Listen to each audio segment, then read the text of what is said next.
My name is Andrew Harris, and I'm the director of the Encore Vihara project, which is a collaboration between Apsara National Authority and the Archaeology Centre of the University of Toronto. And it is our third season of excavation at Angkor Thom. Andrew ជាប្រធានគម្រោងនៃភាពវិហារថ្មីអង្គរគាត់ជានេះ field season ទី3របស់គាត់ដែលនៅតំបន់អង្គរហ្នឹងបាទជា field season ទី3 We started from 2018, but our first year of excavation was 2019. កិច្ចព្រមព្រៀងរបស់យើងអនុស្សាវនៈរបស់យើងចាប់ឆ្នាំ2018 ប៉ុន្តែយើងចាប់ដើមកំណែនៅ2019បាទ We started this site last year in 2022, but we only cleared the site of vegetation, and now we are doing a large-scale excavation. បាទយើងចាប់ដើមសម្អាតទៅទីនេះតាំងពី field season មុនហើយយើងតាមចាប់ដើមនៅក្នុងឆ្នាំនេះធ្វើការបើកកំណែធំហ្នឹងបាទ So we started with excavating 7 trenches at this site. The sizes ranged between 10 by 2 meters to as small as 1.5 by 0.5 meters. And based on our survey last year, as well as survey work that was conducted in the first year of the MOU, we wanted to understand a little bit more about this building. It's a previhir or vihara, and the interesting thing about it is that there are 2, if not more, building phases. And the first thing that we noticed was that there was a juncture or break between this structure here, which is a cruciform or cross-shaped structure, and the one to the east, which is a lateral or rectangular structure. So our goals of this field season were to understand the cruciform structure, understand how these 2 structures connected or were built over, figure out a little bit more about this structure to the left, which is called a praetir or a reliquary, and understand how types of practices surrounding that would have been related to the previhir in general. And we also wanted to understand a little bit more about occupation activities surrounding the previhir, how people lived, how people understood their religious sites, and also, to a lesser extent, the relationship between the previhir and the infrastructure to the north. We did not excavate into the pond, but there is a large pond directly to the north of us. កំងសំខាន់ផុតដែលគាត់ចង់សិក្សានៅទីនេះគឺដើម្បីស្វែងយល់អំពីទួលនីតិនៅខឿនដែលជាសញ្ញាលេខបូកនៅក្រៅខ្នងយើងហ្នឹងហើយនឹងខឿនពីពុតនៅខាងកើតនៃ crossiform ហ្នឹងមិនដែលជាសាលសញ្ញាលេខបូកហើយនឹងទីមួយដែលថាសម្គាល់ពីពុតនៅខាងកើតហ្នឹងអញ្ចឹងយើងចង់ដឹងថាទួលនីតិនេះតើពីហ្នឹងតើដំណើរគ្នាមួយក៏មានការប្រើប្រាស់យ៉ាងម៉េចទួលនីតិខឿនវាពហិហើយនឹង crossiform ហ្នឹងអ្វីដែលសំខាន់មួយទៀតហ្នឹងគឺកាត់សិក្សារឿងព្រះធាតុនោះដែលថាយើងសំឡងដែលថាយើងកំពុងនៅទីខាងនោះសម័យប្រាំងគេបានប្រជាជនយើងបានហៅថាជាព្រះធាតុមិននៅកន្លែងអតធាតុមួយយ៉ាងម៉េចណាយើងចង់ដឹងទួលនីតិហ្នឹងពេលណាចាប់ដើមសងហើយគេប្រើប្រាស់ជាអ្វីហើយម្យ៉ាងទៀតដែលយើងបើកកំណៅ landscape ទៅខាងកើតខាងជើងនេះគឺដើម្បីតំណាក់ដំឡូងនៃទួលខឿនព្រះវិហារទៅនឹងសហគមន៍ជុំវិញនៅតំបន់ដែលរស់នៅជិតនៅនឹងខឿនព្រះវិហារហ្នឹងនៅក្នុងសម័យអង្គរហ្នឹងបាទ Well, so I can think of the cruciform structure. We found a large roof, not just roof tiles, but an entire roof that was approximately, I think it was 90 bags worth of ceramics, of roof tiles. And that helps us understand a little bit more about what was on top of the cruciform. Within there as well, we found a series of 5 blocks, which were, or what we believed were originally the old pedestal for the Buddha or balang, which we believed was moved to the new terrace or rectangular structure. Upon further excavation, we unearthed 2 very important Chinese vessels. And what we understood from those is that those may have been burials or may have been an interment within those blocks, but it's likely that was we no longer believe that was the original balang. For the trench to the west, which is the largest trench. Oh, sorry, go ahead, Raja. Yeah, ផ្នែកទី1ហ្នឹងតទៅនឹង crossiform ហ្នឹងអាខឿនហ្នឹងបើយើងជីកទៅដែលអ្វីដែលចាប់អារម្មណ៍ជាងគេហ្នឹងគឺផ្នែកខាងលើយើងបានឃើញក្បឿងច្រើនគឺមានក្បឿងដែលត្រក់ដំបូលហ្នឹងដោយថាក្បឿងនេះយើងអាចហ៊ាននិយាយថាប្រហែលជាសំណង់ទីនេះមានការប្រើប្រាស់ត្រក់ដំបូលក្បឿងទី1ទី2យើងមានការឃើញនៅចំកណ្ដាលហ្នឹងយើងជីកទៅយើងបានជួបភីកឡាភីក2ដែលមានការជាបការបញ្ចុះធាតុហ្នឹងជាបានន័យថាសម័យសតវត្សទី17 16 17ហ្នឹងគាត់ចាស់បានគាត់យកធាតុមកកប់បញ្ចុះនៅទីហ្នឹងវិញអញ្ចឹងទូនទីនៅទីនេះគាត់បាននិយាយថាប្រហែលជានៅក្នុងការសាងសង់ខ คืนขังบกขังการนั่งไปจะกิโยบาลังบ่เปลี่ยนนั่งเกิดจะขังบกวิ่งอันนี้เราสมัยเกิดมอกิมเกิดจะถึงบกโดตัวตีบ่Form we think that the pedestal probably would have been a late installation. If we're able to interpret it as the original balang, it would be probably 13th to 14th century. If not, it would be a later installation of unknown purpose. But it depends on what we interpret that based on all of the artifacts that we identify and assess later on. នៅលើដែលថាទិន្នន័យយើងអត់បានភីអឺងបាយភីដែលយើងយកជីកបានហ្នឹងតែការថាបើគិតអាចជាបលាំងនោះតកតងសតវត្សទី12 13អីហ្នឹងសម័យបានសម័យចុងកូហ្នឹងឬមួយក៏យ៉ាងម៉េចក៏អត់ទាន់ច្បាស់ដែរចាំ So another important trench we excavated is to the west, and we wanted to understand more about what types of occupation were surrounding the privy here. And we actually found some very fascinating evidence for both domestic and ritual occupation. For example, on the west or on the southern end of the trench, we found a series of complete jars and vases, including chongek, which indicates to us that this was a site that was heavily occupied either contemporary with the privy here or beforehand, which means that this was built on a site of significance. On the northern side, we also found the remains of a spillover from the pond to the north. And what we're thinking is that this pond may have been purposely or naturally overflowed due to monsoons that occurred during the 13th to 15th centuries. Within that fill, we found a number of artifacts that give us a sense that there was domestic occupation directly north of the privy here, but we are not quite sure yet. Again, we have to look at the artifacts and analyze those before we can make any conclusions. អានដៅធំនៅផ្នែកខាងជើងខឿនភៀបវិហារហ្នឹងគឺយើងបើដៅហ្នឹងដើម្បីស្វែងយល់អំពីការប្រើប្រាស់នឹង ลิงอย่างว่าปีเวียงเพียบเฮียเตอร์นังกาปะในแลนด์สเคปนั่งมันเลยยังบางเตอร์ยังบ้านเคยเนี่ยเจ็บนักขึ้นเพียบเฮียเมียนได้แต่เธอยังเคยเมียนพีชจะโดยทางเมียนพีชจัดปิงนั่งเมียนพีชมวยน้องมาวิชาเชิงไอบ่าตอนจังมันเลยยังกึศทางพายจีกาในพระเนี่ยสมัยจะมวยไปขึ้นเพียบเฮียมวยก็คราวปัจจัยในยูมวยจะในมาจะไปคล้ายกับจังหวัดบ้านนั้นแต่การทำเมียนกาพระพีชนั่งเตะโตนังคราวจะมวยขึ้นเพียบเฮียนั่งได้กัดบ่อเจ้ากินนั่งนะวิให้มาจ้องได้ในเพียบขังเชิงจ้องขังเชิงวิ่งยังมีสนามมวยได้เตะโตเรื่องกาตึกโฮเช่นอย่างมวยโฮโจปีศาจในในคลองเยอะนั่นคือจีศาจตึกมวยได้ท้องเลยมีแต่ตึงไปจี50ประดาวจุดปีเอานั่งศาจนั่งอาจมีตึกเช่นโฮเช่นโจตึกเตะโตนั่งมุกขึ้นเพียบเฮียนั่ง I think the project has progressed rapidly and efficiently. We've gone from excavating test trenches and clearing sites across all of Angkor Thom to a more focused study at a site that is obviously very significant given the amount of infrastructure surrounding it, as well as its proximity to the Bayon Temple. What we're learning here is it compounds what we have learned in previous seasons, even when we focused on larger scale excavations, and especially in 2022. So I would say that the project has matured. I would say that it has become a lot more grounded in its aims, and it's a great way to potentially move forward into the future with another collaboration with Apsar Authority. អ្វីដែលគាត់ចាប់ផ្ដើមហ្នឹងនៅទីនេះគឺយើងបានចាប់ផ្ដើមដោយថាមានការសម្អាតធ្វើការផែនទីចំជាខឿនភាពវិហារទាំងអស់ហ្នឹងនៅក្នុងគោធំហ្នឹងណាវិញហើយបច្ចេកមុនហ្នឹងហាក់បីដូចជា test បានន័យថាជាការសាកល្បងដោយថាមានការដៅតូចឬមួយការសម្អាតថតខឿនភាពវិហារដល់ពេលលើកនេះយើងដូចថាដោយសារគាត់ចាប់ដើមយើងស្និទ្ធបន្តិចដែររយៈពេល2ឆ្នាំហើយទាំងឆ្នាំទី3នេះគឺគាត់បាននាងបើករៀងធំបន្តិចមួយហើយដើម្បីស្វែងយល់បានរៀងទូលាយជាង project 2មុនបាទអនាគតហ្នឹងគាត់ទៅខំថានឹងសហការជាមួយអាជ្ញាធរអាសាដើម្បីស្វែងយល់បន្ថែមទៀតដែលយើងធ្វើលើកទី3ហ្នឹងបាទ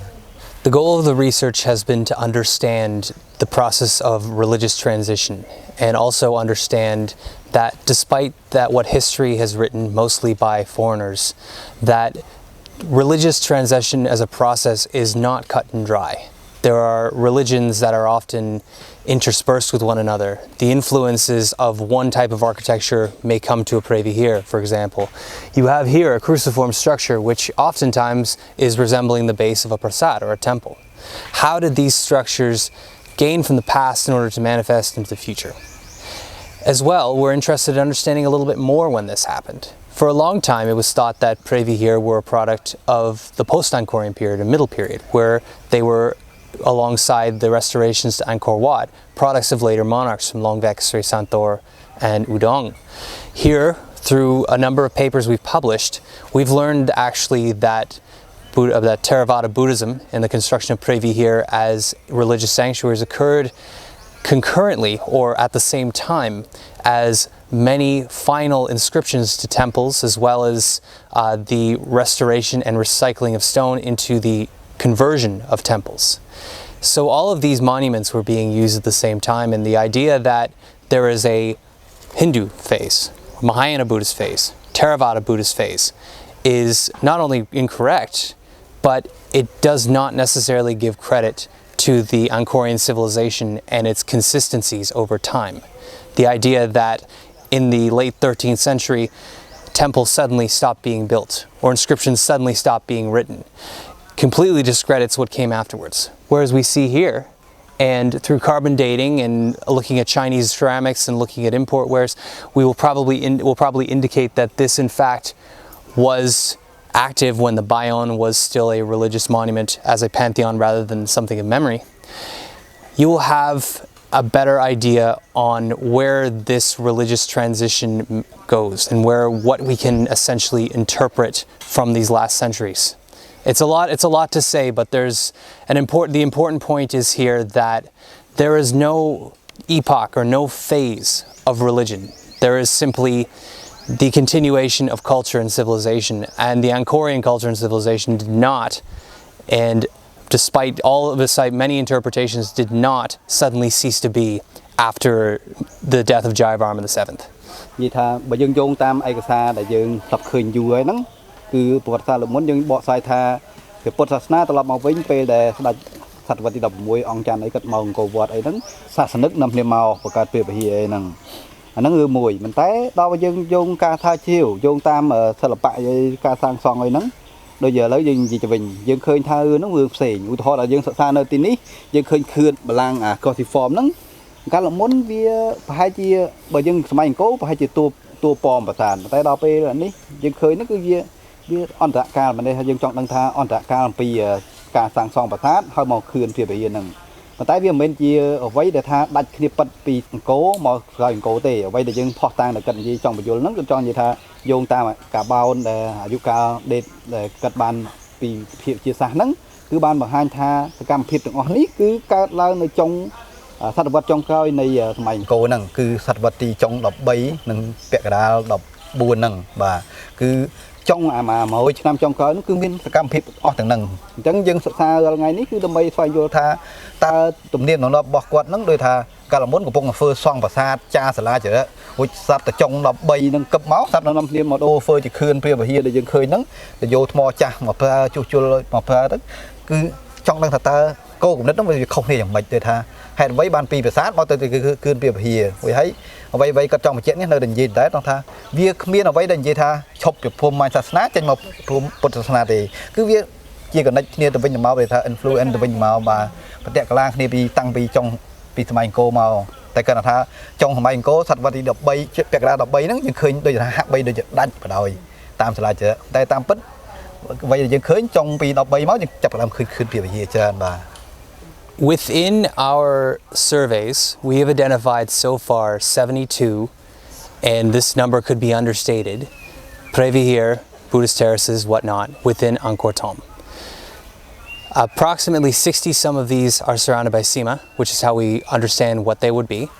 Others we've actually found through clearance that there are sockets for Sima, which means that they've been taken away. In terms of the idea that all of them would have been abandoned, we have historical evidence that there was in fact some occupation of Angkor Thom in the 16th century corresponding with Angkor Wat. We also have evidence of renovations to these structures during or we actually don't quite know when those would be, but they include the reintroduction of fired brick. We actually have found a number of monuments with brick built over top of sandstone and laterite. We have what are known as southern lateral aisles, which are raised platforms for the monks that were introduced in a later period that would have been placed in recycled stone, often vertically stacked from monuments that may no longer exist or have been dismantled. But in terms of when were sites abandoned and were they abandoned together, I would say absolutely not. We have evidence, for example, at this site here of blue and white Chinese wares. And that is an important, without carbon dates from this yet, an important aspect of how we will seriate, which essentially means understand when they were occupied over time.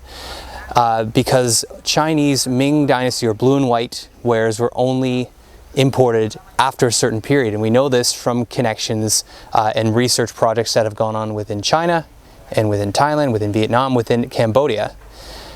that this marks a different period.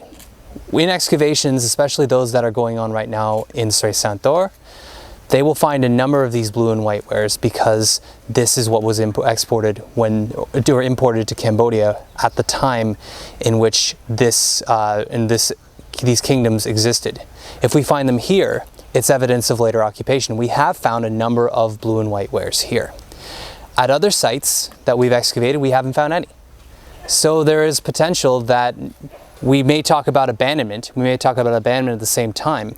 And in fact, there may have been times where these sites were not used. But clearly, especially from these excavations, we know that the sites were being reoccupied or they were never abandoned. And both of those are avenues for research that we hope to continue to look at more in future seasons. អ្វីដែលចំជីក៏ទៅថា72តែគាត់ថាបើយោងតាមទិន្នន័យដែលចំនួនវាដូចថាជាការមិនប្រកបតែគាត់ថាវាប្រកបណាតែថាមិនប្រកបថាខឿនខ្លះគេបានលើកសីមាទៅបាត់ហើយដល់អញ្ចឹងបាត់សីមាយើងវាមិនវែងចង់និយាយថាយើងអ្នកខ្លះថា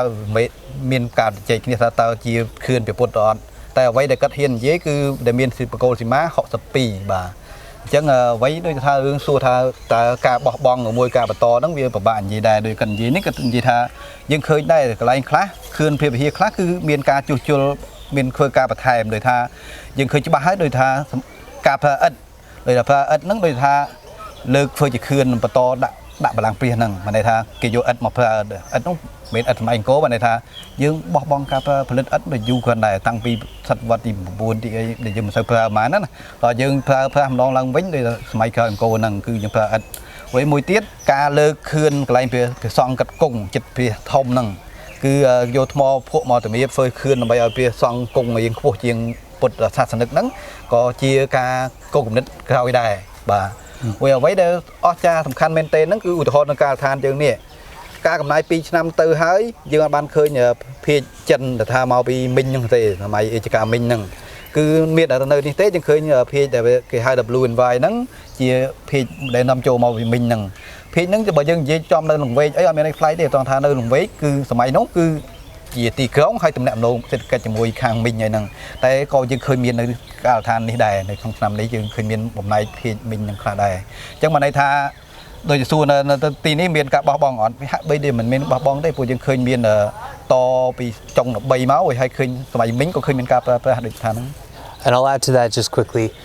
There were accounts by Europeans in the 17th century that Angkor Thom was fully abandoned at some point. Within the 19th century, when the site was first cleared, it was evidently had been deserted for a long time. But with the cleared monuments you see around the Bayon, for example, or Tepranam, that's more the work of populations that moved in afterwards, as well as the original French clearers of the monuments. These structures were catalogued as what are known in French as monuments secondaires, secondary monuments. They were seen as unimportant compared to the temples. Even the structure as large as this was not necessarily seen worthy of clearance. And it was left deserted and left to the jungle. And it's surprising that our excavation represents the first focused archaeological investigation of this monument. There were clearances before. Apsara Authority actually cleared this monument in the early 2000s, but not within the history of archaeology at Angkor has this been excavated. So it's been very exciting. A structure like this remains uninvestigated. ដោយថាឥឡូវយើងនិយាយចំតាមឯកសារបរទេស bỏ tế bàn chuyện tha cô thó mình mà bỏ bong cho bạn để họ mình được xóa thật vật thì đầm bờแต่เอาไว้เดออาจารย์ไม่ติดคือตอนสมัยดับวัดพัฒนาที่ดำบุญปุกอังกฤษรับโจงเป็นแต่กี่บ้านเฟอร์การทำอาไอการทานในโกทมนั่งไว้ให้ก็เบอร์เสนอสมัยไปนั้นก็เอาบ้านจับเอามือประสาทโตจังได้บันไดจองจีท่าประสาทสำคัญคือประสาทเดือดท่าประสาทใบย้อนแต่เป็นตัวปลอมรอในจิตเพลิงนะต่อไปประสาทในคืนเพียงนั้นเกี่ยวเอาเกียร์กัดตัวมวยติดคือเกียร์ประสาทแต่มันใช่คือสำคัญแต่กี่บ้านก็ท่าเบียร์กี่จงจีได้นะกี่จงจีมันได้กันท่าเกี่ยบ้านดาวตัวเลยท่ามีนไอ้สำคัญแต่กี่ไฟยุลดำเรืองประสาทตัวปอประสาทไอ้นั่งนี่เกียร์ประสาทกี่จอมจีไว้ให้มันแต่กี่บานกับทามาเตะ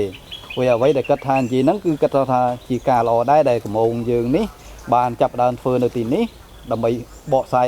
แต่ไว้แต่ทาทำไมเหมือนเดิมเนี่ยซาเกี่ยบานจับรอมนั่งคือยิงจับตามปีขึ้นเรือวันดีนั่ง One interesting part about these sites in the modern day is that every time we clear a site, there is more statuary brought to the Balang than previously. So what's important to acknowledge whenever we work at these sites is that they're modern areas of worship, either through nature or through Buddhism, and we want to make sure that we maintain the level of respect. As much as they are archaeological sites, they are active sanctuaries for many people who live around Angkor. So I just want to acknowledge that when we leave, we will keep it as we left it, or as we found it. ตีนี้จะคืนเปรียบเทียบในทางวิมีการประตอกับโบจีประตอหนาวนั่งอ่ะจังโดยทางการยังมาศึกษานี่ยังเฟื่อการโดยเกือบแต่เลยการบอกเดี๋ยวนี้ซ้อเลยให้ก่อนยังตลอดแต่วันยังจีเยี่ยมก็มอยโดยทำมันเอาเฟื่อค่อยปะทานในตีนี้ก่อนจะทำจีตีสการะจังโจมเอาจังไม่เอาเตอร์ไปเอาเตอร์สะอาดติดดาวมา